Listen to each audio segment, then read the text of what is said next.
The Dean Lonergan timeline to me, it seems, successful rugby league career, and you get into breakfast radio. And I didn't have a successful rugby league career. But being a professional rugby league player is a success. I was just a battler who had a crack. Yeah. Like look at the successful rugby league players of my era were like Brent Todd, definitely. Toddy always.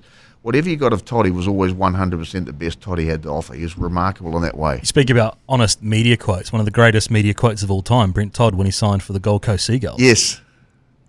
That's incredible. I can't paraphrase. So you can't just say that without saying what he said. I'll paraphrase it because I don't know, but he said something like, the Sheilas are hot down here and I want to fuck them all. That's exactly what he said. And I don't know that they probably bleeped out. There's a blooper on YouTube. I've seen that. And Gary Freeman was another very successful rugby league player, from my era. Clayton Friend, Hugh McGahn, those guys were successful. I thought I was good. It's all about perspective. I'm coming from a guy who would have loved a professional sporting career. So the fact that you made it, in my book, I'm classifying you as probably successful. I probably had the wrong goals, to be honest. And I remember in 1981, I think it was. Might have been 81, 82. I think it was 81. I was playing rugby league. Was it 83? Might have been 83. Mate, your memory play. I was playing rugby league for the Glenora under-18s. And I remember watching a test match. I'm pretty sure it was 83. Sitting on the couch with my mate, Redvis McCabe, and we were watching this test match. And the Kiwis won and beat Australia. It was the first time in like 10 years. And I'm looking at this thing going, how good is that? I'd love to do that. Love to have a crack. So my whole goal was to play for New Zealand and play in a test match or test matches that beat the Aussies. That was it. The goal wasn't at that stage to go and play over in Australia and play in England and all that sort of stuff. It was just to do that. And we managed to achieve that. And unfortunately, I didn't reassess the goals as you should at the time. And I finished at 25, 26 roundabouts. And I've got to tell you, now that I see all these guys coming out like Wally Lewis with CTE, where they're starting to have serious problems with remembering shit, and their lives are going to change significantly as they degenerate.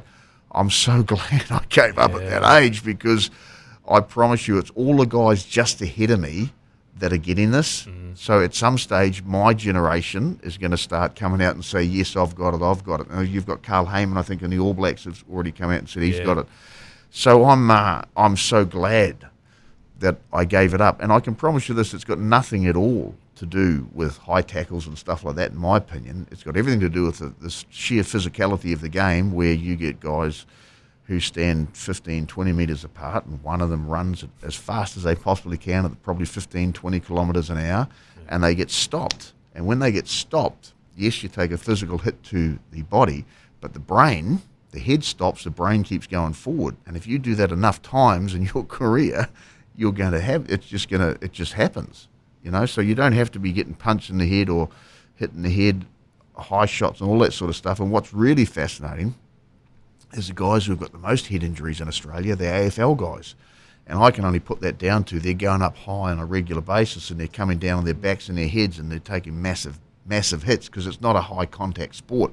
But obviously when they collide with the ground, when you're going up as high as they go, it's a real issue. Isn't it also more about the smaller knock? Like, it's not necessarily the big ones; it's the culmination of smaller knocks. So maybe jumping and coming down, that is, 50 but I think it's an issue, and the problem is, and NFL has it in a massive way, and they've done a multi-billion-dollar settlement for players in the past for this sort of stuff. And the NFL's fundamental problem is that they think that the helmets save them. It doesn't. It does the opposite. If they wanted to save themselves, they'd get rid of the helmets and rely on tackling with their shoulders. Because, mate, how many NFL players do you see making tackles and charging ahead, leading with their head? It's just stupidity, and they wonder why they've got these head injuries at the back end, and they think the helmet saves them. It doesn't. It does the opposite. So I think that's going to be a massive issue going forward for both rugby league and rugby union. Just while we're in league, was that why you retired? Was it concussion-related symptoms? No, not at all. I wanted to get overseas to Australia and play over there. And I'd had one season over there on a thing called the rookie scheme, I think in 89 or 90 or 91 roundabouts. I played for the Canberra Raiders for 1 year, and then we all had to come back. but Tony Kemp was one of the guys who was selected. There's me, there's Tawera, there's Tony, and a few other guys.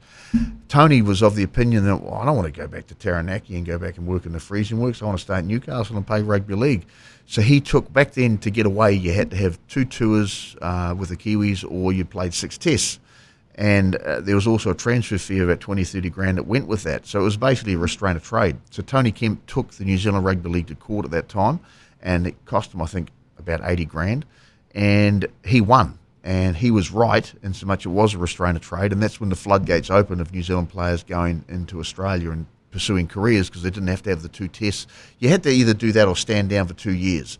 Now, earlier than that, the Sorensens, the first guys to go to Australia were the Sorensen brothers, and they stood down for 2 years and then played for Cronulla, and Olsen Filipana, and they were the guys who started this whole thing off. And now you've seen a floodgate of New Zealand players, or people who have been through New Zealand, particularly Auckland, but also New Zealand. There's probably make up, between Māori and Polynesian and Pacifica, you're probably talking 50% of the entire playing stocks. So it's fair to say that New Zealand Rugby League has a lot to thank Tony Kemp for, or New Zealand Rugby League players have a lot to thank Tony Kemp for, because he put his balls and his money on the line, took the NZRL to court, and he opened the floodgates. So, and a lot of people have forgotten that, and Tony now works for SENZ, I believe. Yeah. And a lot of people don't understand he's part of the very, very rich history of the game in this country, and he's a major.